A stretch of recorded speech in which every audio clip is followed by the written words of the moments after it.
Yes, yes, yes. Magandang hapon muli sa ating mga kasama. Nandito na naman si Kuya Goods nagbabalik. At syempre, kung hindi ka pa nakasubscribe, pa-subscribe na lang po. Hit mo na rin yung bell para lagi kang updated sa ating mga video. Bibi Sara, panalo na sa impeachment. Inurong na ni Escudero. Tito Soto, panalo din. What? Oh, ito ho yung pag-uusap. Kasi di ba June 2, yung umpisa ng impeachment ni Bibi Sara. Ngayon, ang usapin dito, kaya sinabing panalo na at inurong ni Escudero, dahil ho inurong ni Escudero yung trial, kumbaga. Wala na, kahit magkaroon na, hindi na aabutin ng trial. Dahil bakit? Pag sinimula ng June 2, ito yung unang gusto nila mangyari. Pag inumpisa na ng June 2, maghahain ng counter affidavit si Bibi Sara, maghahain pa preparation, etc., etc. Ngayon, ang sabi ni Titi Soto, June 13, tapos na lahat. Kung ano nangyari nung 19 Congress, kailangan matapos yun. Lahat yun, finish.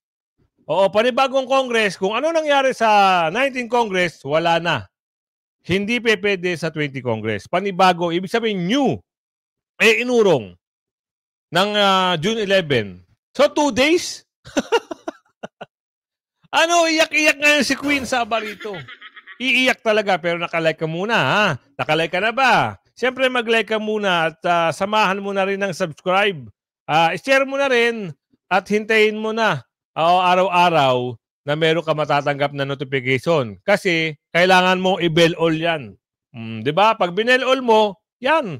Papasok agad ang notification sa'yo. Simulan natin dito. Eto, simula na impeachment proceeding kay Bibi Sara, isinuog sa June 11. Sino nagsabi nito? Kasi pinapriority nila yung mga appointee. Ewan ko ba sa mga appointee na yan? Eto. Kasi mayroong mga bagong, 'di ba, may mga bagong may mga bagong nanalo sa Kamara. Kung saan man. So bibigyan nila ng ng priority, pero yung impeachment na to, marami na nagsabi hindi na matutuloy. At here's the big problem, sabi ni Jason Sarito. Mamaya-maya, abangan nyo sa video natin. Sa dulo. Simulan natin dito. Anyari at bakit naiusog sa June 11 ang magiging impeachment proceedings Ano nangyari? Vice President Sara? O baka naman talagang dinidelay daw ni Senate President Chis Escudero ang impeachment trial ni Vice President Sara para umabot nga naman sa 20th Congress. Hindi. Kahit i-delay niya, wala na rin eh. Tapos na nga sa 20th Congress eh. Sabi roon, brother, sabi doon, ang paliwanag ni Tito Sen, June 13.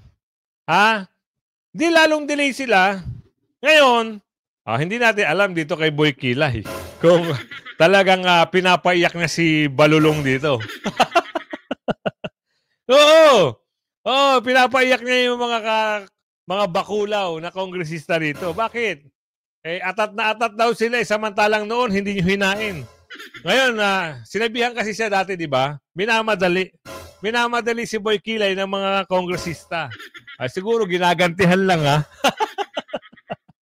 Talay. Linaw naman kasi sa Senate rules na kung may problema ka sa 19th Congress, huwag mong idamay ang 20th Congress. Magkaiba yan. Baka naman wala na talagang planong ituloy ni Chis Escudero ang impeachment trial ni Vice President Sara. Malamang yan, brother. Sa totoo lang, wala na talagang plano. Bakit? Isipin nyo, mantakin nyo naman. 2 araw, tapos na yung 19th Congress, siyempre mapapahiya lang din sila. Pag tinuloy pa nila to, kagaya nga, di ba nasabi ni Tito Soto, pag tinuloy pa nila to, wala na ring oras. Sabi ni Boy Tulog, ano sabi ni Boy Tulog? Naniniwala siya na walang trial na magaganap. Kilala niyo si Boy Tulog? Type niyo sa comment section, kilala niyo si Boy Tulog. Sabi na rin kasi yan ni Tito Soto kahapon lamang na ang impeachment trial sa 19th Congress ay dapat matapos at hindi na ito dapat ipagpatuloy ng 20th Congress. Mag-a-adjourn na ang 19th Congress sa June 14, 2025. Ano to? Ipapasa nila sa 20th Congress Hindi papayag si Tito Soto niyan. Naging Senate President pa naman noon si Tito Soto. Hindi yan papayag. Magbabase yan sa Senate rules. At kapag hindi natuloy ang impeachment trial ni Vice President Sara, mukhang luluha agad itong si De Lima. Di ba nga kahapon, ang lola nyo talagang sabi marami daw rumors na hindi raw aabante. Hindi na rumors. So talagang totoo na to. Na hindi na abante. Lalo na ngayon, in-adjust pa ngayon yung pag-uumpisa. So 2 araw na lang, wala na 19 Congress. Absuelto si BP Sara. Ngayon, ngaw-ngaw ka na lang ngayon, Queen of Sab. Ngaw-ngaw na lang ang gawin mo para mas maganda. Walang katigil-tigil na ngaw-ngaw.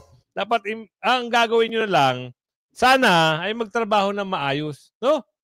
Saka kung gusto nyo mamulitika, hintayin nyo muna yung 2027 kalagitnaan. Doon kayo mamulitika. Pag ngayon, trabaho muna. Diba? Tama mga kasama. Trabaho muna at tupagin nyo. Piling pa naman siya kamakailan lang na kanyang i-inhibit daw ang mga biased senators sa magiging impeachment trial ni Vice President Sara.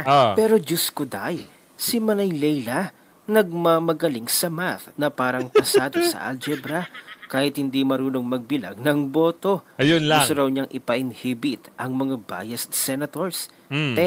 Kung lahat ng mga pro-Duterte aalisin mo, baka mga janitor at building guards na lang ang matirang judge sa Senado. At paano mo ma-achieve ang 16 votes out of 24 kung tatanggalin mo yung kalahati? Gagamitin mo ba ang dasal o magpapatawag ka ng multo para bumoto mula sa kabilang buhay? Ayan! Di ba? Isipin nyo na lang mga kasama kung sino naman ang umaatake kay BP Sara. Alam nyo naman, baka, representative to Congressista ngayon to may amo ito. Dati senador siya, ngayon, congresswoman, sino ngayon ang boses niya? Yung boss niya. Ngayon, ikaw ay isang alalay lang. Kung ano sabihin ng amo, susundin. Naku po, mantakin nyo Baka nga ito yung maging kagaya ni, di ba, talo si yung taga Maynila na may krus. Talo.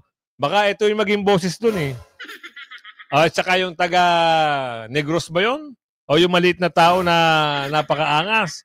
Baka kagaya nito nun. Pero wala na Ano pang iisipin nyo pag wala na yung impeachment na basura na? Sino naman ang target nyo? Meron na naman. Sino naman kaya ang target? Baka gawa-gawa na naman ng kwento. Pero, eto ang tanong. Meron kasing bali-balita, baka magkabaligtad ang usapin. Di ba ngayon si BP Sara ang hinaina ng impeachment? Ang sabi doon sa balita, hindi pa tayo sigurado. Baka magkabaligtad nga ang sitwasyon. Baka totoo nga yung sinasabi sa hula.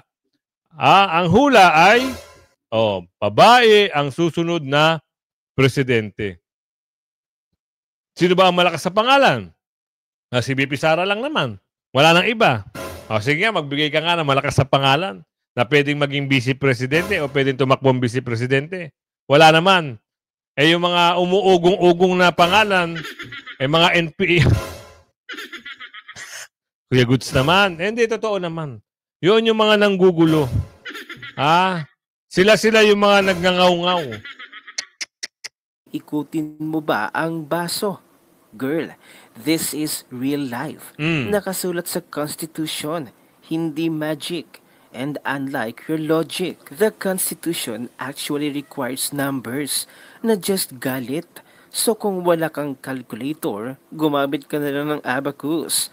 Baka sakaling makuha mo kung ilang boto talaga ang kailangan para ma-impeach si Vice President Sara. Di ba sinabi na to, numbers gaming ang labanan dito? Kahit magbilang ka ngayon, ate. Bilangin mo kung sino yung papabor sa impeachment. Meron pa ba? Halos 3, 4 na lang ata. Ang hindi pumabor, nakararami. Yung mga dating senador at yung mga nakaupong senador ngayon.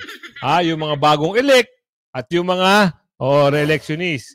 Kagaya ni ni Ate Camille, ayaw niyan. Bagong elect yan yung mga dati, ito nagsasalita na yung mga dati. Ayaw rin nila. Ay, mantakin mo si Katulpo nga si Erwin ayaw din ng impeachment. Diba? Isipin nyo nga. Tapos ikaw lang. Naku po, eto, magandang news din ito, mga kasama. Magandang magbalita din si Chikadoro Believe din tayo dito Ano yan, Chikadoro? Ipasok mo. Si Marcos Jr. ay takot na takot sa bloodbath. Ayaw daw sa impeachment baka magkagulo. Ayon kasi sa ulat ay tutul pa rin si Pangulong Ferdinand Bongbong Marcos Jr. sa impeachment laban kay Vice President Sara Duterte. Ayon yan kay Senator-elect Vicente Tito Soto III sa kapihan sa Manila Bay Forum ngayong Miyerkules, May 28. I believe, yung sinabi niya nung una, baka raw makagulo sa takbo ng ekonomiya ng gobyerno. Ang alin? He is reiterating it now. I agree because narinig ko sa kanya yun. I can attest the fact that he really means that he is not in favor of the impeachment process at this point, aniya. Sinabi pa ni Soto na sa mga pag-uusap nila ng Pangulo noong panahon ng kampanya ay talagang hindi ito nakakiling sa pagsuporta sa impeachment. Gayunpaman, binigyang diin ng senador na malaya ang Senado sa kanilang desisyon at hindi ito kailanman kinontrol ng sinumang Pangulo. Ngunit kung pagbabasehan ang mga naunang pangyayari na si Sandro Marcos mismo ang nagtutulak ng impeachment at mula naman kay Martin Romualdez ang lahat ng resources para magkaroon ng maraming pirma, at naniniwala si Soto sa mga sinasabi ni Marcos Jr. mukhang may mali. Lumalabas na nabubudol si Soto ni BBM, bukod kasi sa impeachment maraming salita si BBM na kabaliktaran ang nagiging resulta. Nako? Kagaya halimbawa ng usapin sa ICC na una ang sinasabi walang pakikipagtulungan at hindi papayagan ang ICC makialam sa bansa. Totoo naman yan. Yung una ganyan na sinabi niya Pero naging anong tawag doon? Nasa katuparan. Yung pagpapalipad kay Tatay Digong. Pero wag tayo mag-alala. Andun na si BP Sara, andun na si Ate Amy, andun na si Robin Hood, andun na marami nang nagpunta ron. Si Doc Mata andun na rin doon. At meron pa nga sinabi. Meron pa nga sinabi si Ate Amy na parang uuwi sila ng sabay. Hahanapin ko yung slide na yun Pero, nasaan na nga ulit ang dating Pangulo ngayon? Hindi ba nakakulong na ang taong nagpalibing sa kanyang ama sa libingan ng mga bayani? Samantala, pati yata si Senate President Cheese Escudero ay natakot sa bloodbath, isang dokumento kasi ang lumabas na ipagpapaliban daw muna ang usapin sa impeachment sa June 2, sa pagbubukas ng bagong Senado. Panuuri ng full video para sa iba pang detalye na magsisimula naman pagkatapos ng maiksing intro.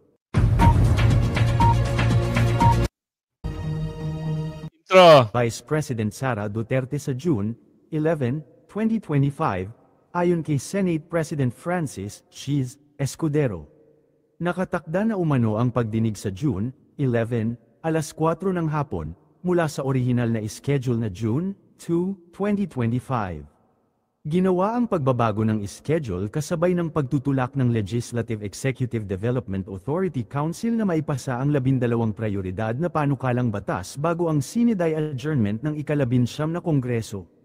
Sinabi rin ni Escudero na may higit 200 presidential appointee na kailangan ding suriin at kumpirmahin ng Bicameral Commission on Appointments. Ayon sa sulat ni Cheese Escudero kay Speaker Martin Romualdez ay, Dear Mr. Speaker, during the meeting of the Legislative Executive Development Council, LEDAC, earlier today, the Council resolved to pass important measures listed in the legislative agenda within this 19th Congress, including the 1. Amendments to the Foreign Investors Long-Term Lease Act. 2. Ay nako, wag na natin anong tawag doon? Pag-ukulan ng pansin yung impeachment na yan. For sure, mas mababasura lang yan mga kasama. At doon sa sinabi ko na ang tawag dito, yung sasabay ni Ate Amy si Tatay Digong Pawe, mamaya abangan nyo sa dulo. Samantalang ito, ano sabi ni Kuya Jason he's the biggest problem. Malamang sa malamang, ito yung problema talaga. Bakit hindi ka pa bumaba? Ayan ang sabi nung nakararami. Simula nung nanalo ka, Swerte nga lang, nakitandem sa'yo si BP Sara eh. Kasi mula nung nanalo ka, wala ka na daw binigay ng matino sa bayan. Puro na lang problema. Yan sabi ni Allen Dolores dito. Oo, hindi ka daw nakitaan ng magandang bagay na nagawa mo sa Pilipinas. Eh naniniwala ba kayo mga kasama? Eh type nyo sa comment section. Para alam natin at nakakasunod kayo sa video natin. At ito nga yun. Kuya Jay, ikaw nang bahala dito. Balasahin mo ha. Inaamin ng presidente na may problema, no? Talagang may problema at he's part of that problem. He's the biggest problem actually. Yan. Parang nagiging consistent na inconsistent ang mga pahayag po ni BBM kasi nung una sa kanyang interview doon sa isang podcast, tila inaamin niya doon na meron talagang problema lalo na yung pagpaparamdam sa publiko sa serbisyo ng taong bayan, kasama na rin dyan yung sa peace and order. Tapos meron ding isang panayam kay Junvic Remulla na inaamin niya na hindi pwedeng sa record lang, sa talaan lang ng PNP mababa. Dapat speaking sa nabanggit na pangalan. Oo, wala na hong pag-asa. Bakit? Na-decline ho yung courtesy resignation. Hindi raw na-aprobahan ng nakaupo. Napalitan itong nabanggit na pangalan at yung nangingitim. Sama pa ni Samin-Samin. Yung tatlo, ng tipaklong. Yung inaasahan ng sambayan ng Pilipino na mapapalitan at masisibak, hindi raw ho sisibakin. Bakit? Ayun ang tanong. Kayo ho ba may alam? Meron ka bang nalalaman? Ikwento nyo sa amin. Bigyan nyo kami ng comment. Bakit hindi sisibakin? Baka nakakasama sa jamming. Anong jamming, Kuya Goods? Sa usapin sa Malacanang. Baka nagja-jamming sila nung ano ba tawag? Yung pinag-uusapan yung mga gustong gawin sa bayan. Yun, jamming nila yun, ha?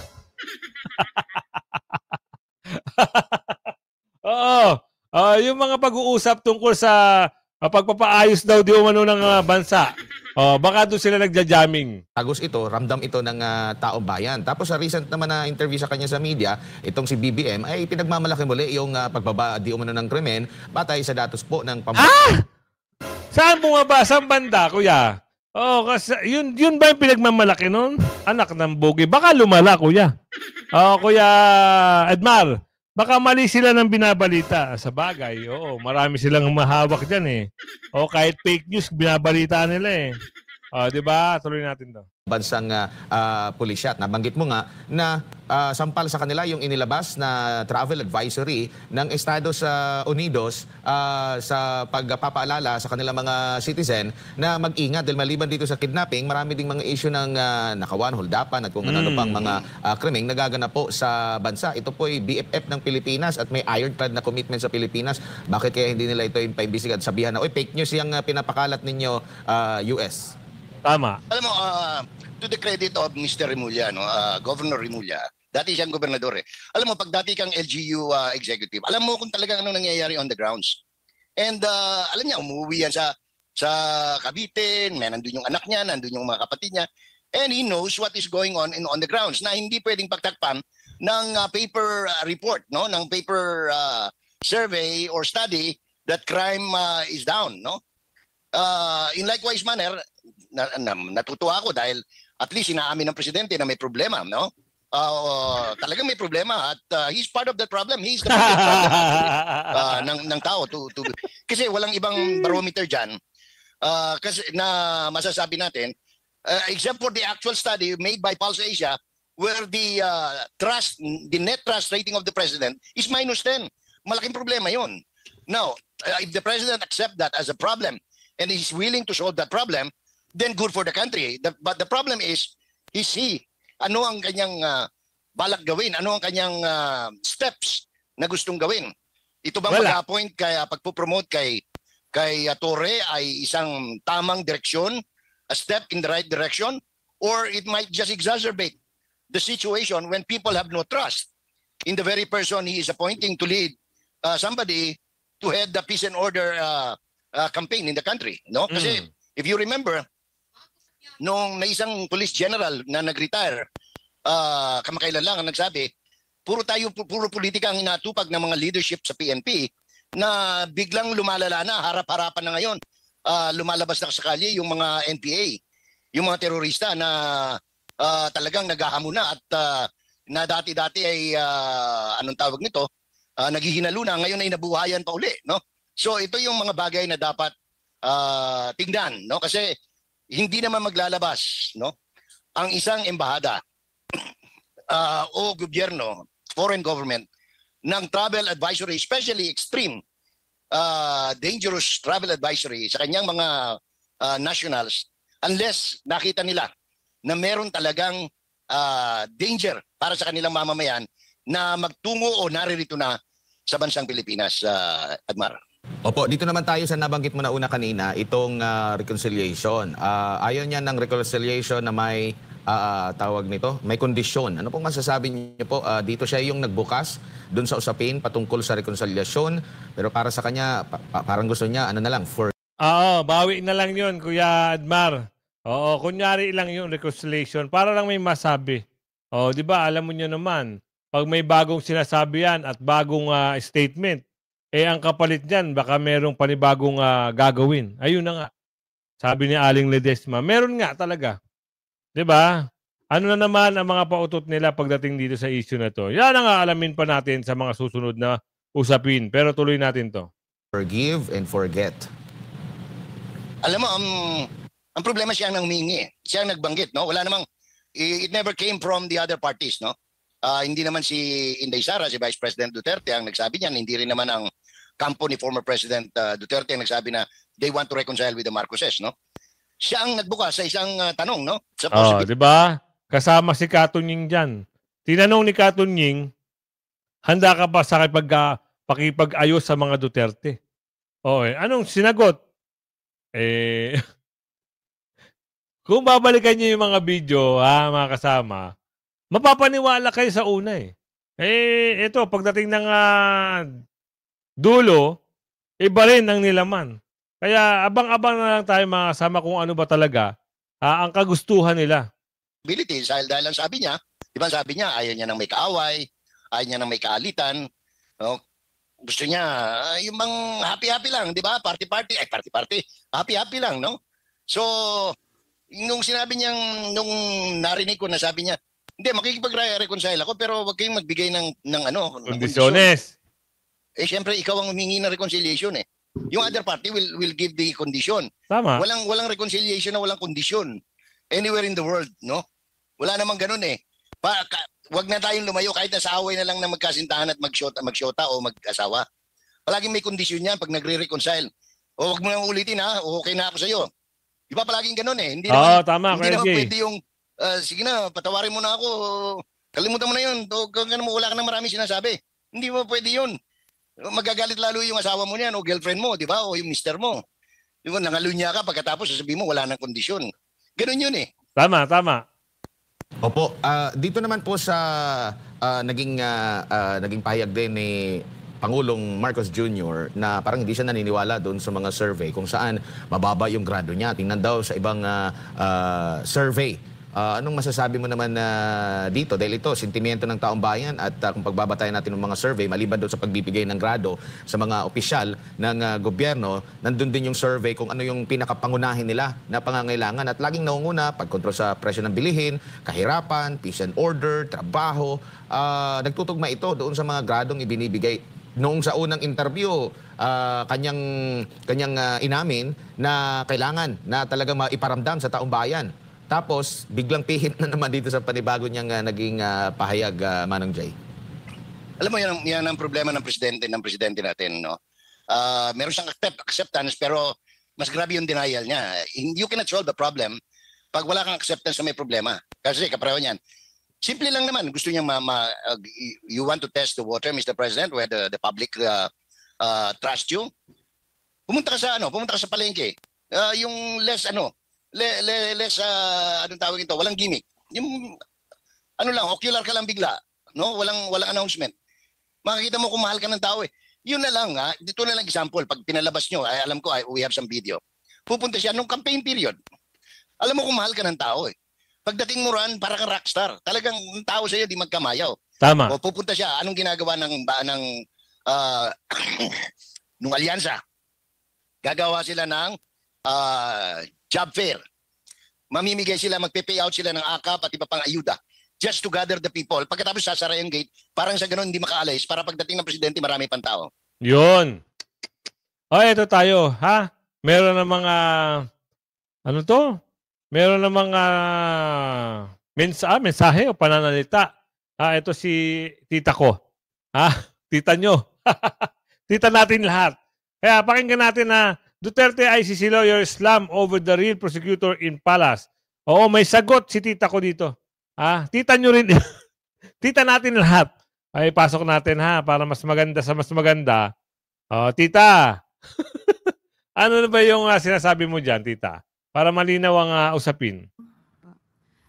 Sabi po nung lead counsel po ni former President Rodrigo Duterte na si Attorney Kaufman, and I quote, "The real prosecutor in this case is actually in Manila. Sitting in his palace, he's the person who threw President Duterte over here to The Hague." Any comment po from the palace? Is that you, Attorney Harry Roque, talking? We thought it was Attorney Harry Roque making sense. Anak ng tipakalong, hindi nanonood ng balita. Tita naman, Bakit ganun? Oo. Sino ba yung nagsalita nun? Tanong natin. Sino raw yung, tinanong niya kung si Attorney Harry Roque ba nagsalita niyan. Sino ba? Anong sagot mo, tita? Such comment. Well, anyway, it is very apparent and very obvious that Attorney Kaufman is being surrounded by fake news peddlers. Ay, nako.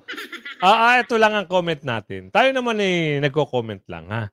Opinion. Oo, pero sabi ko nga sa inyo, huwag kayong magagalit kasi kayo ay nasa gobyerno. Huwag kayong magbalat sibuyas. Magbalat sibuyas kayo pag inaatake yung personal yung buhay. At kayo ay pinagmumura. Hindi naman kayo pinagmumura. Ganito lang naman ang explanation dyan. Ang banyaga hindi na mahilig sa chismis.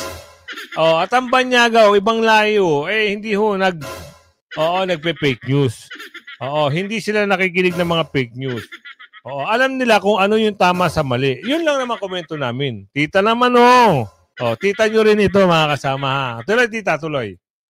He doesn't know the timeline. He doesn't know the facts of the case. Alam niya. Tita, ito pa. Kaya nga alam niya dahil ngayon nagbigay pa ng statement ata. Ito si Ate Amy, nagkausap ngayon sila.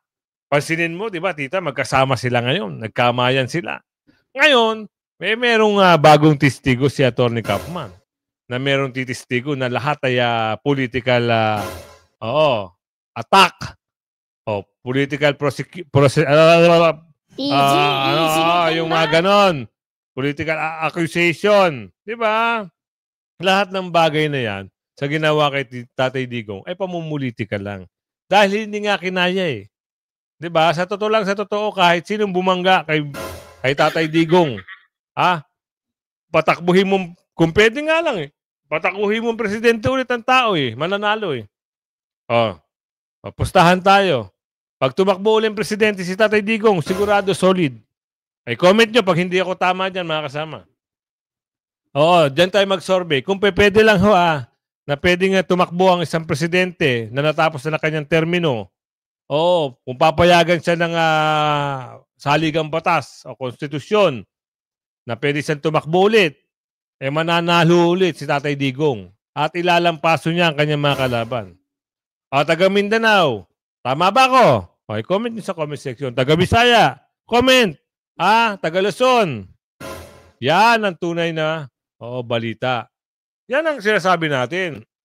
Di ba?